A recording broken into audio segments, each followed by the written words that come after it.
Hello and welcome to Science in 5, WHO's Conversations in Science. Today we are talking about vaccines with WHO's Chief Scientist, Dr. Soumya Swaminathan. Welcome, Soumya. Thank you, Vismita. Nice to be with you. So, Soumya, everyone wants to know when we can expect a safe and effective vaccine for COVID-19. What's really good is that so many vaccine candidates are being developed around the world, more than 200. About 31 of them have come into the clinical phases of testing. As you know, we go through phase 1 and then 2 and 3 in clinical trials, and there are at least 8 candidates now which are in the late stages of clinical testing. So what this means is that we will start seeing the results from some of these clinical trials by the end of 2020 or the early 2021, and we'll start getting an idea about how they're performing, both in terms of safety and in terms of their efficacy, that is their protective power. After the clinical trial results are available, the regulators around the world will have to look at that data and make the decisions on approving them. Then vaccines need to be produced and shipped all over the world. So by the time people actually start getting this vaccine, hopefully there'll be more than 1 or 2 vaccines that turn out to be good. It would be somewhere in the middle of 2021.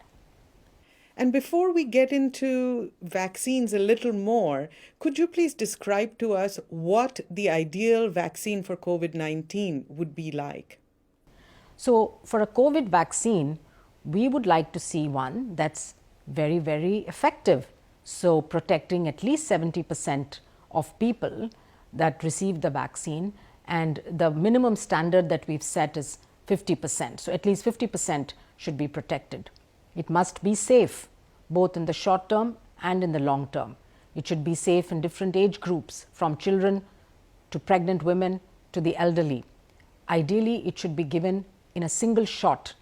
It should provide immunity for as long as possible, certainly for several years. And it should be easy to store and distribute, which means that it should not require ultra cold storage facilities, which are not available in many places.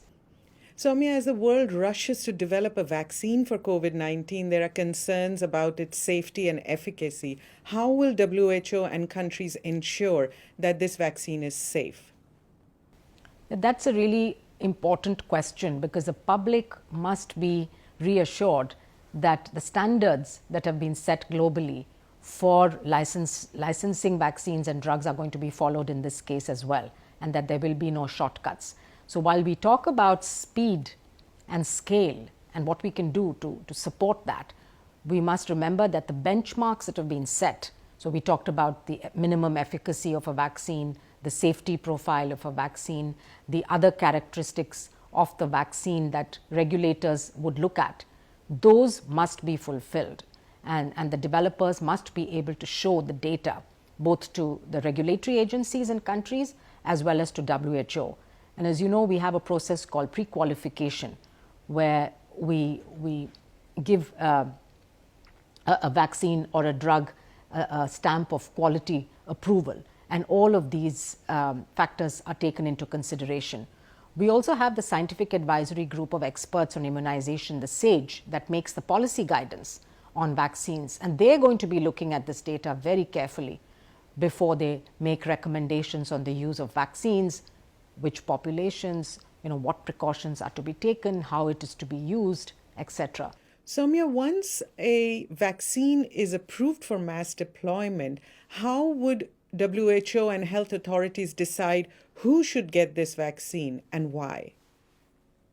So this is something that we've been discussing with the member states, with countries. I think every government is thinking about this now. People are thinking about it. This is also an ethical question for people.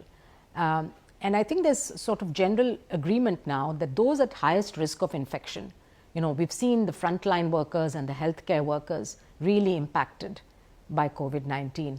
And so in most countries, I think the consensus is that they need to be protected.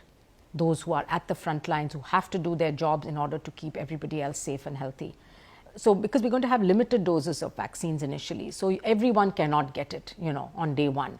it's going to take months and years to be able to ramp up to the billions of doses needed to protect, 60, 70% of the population.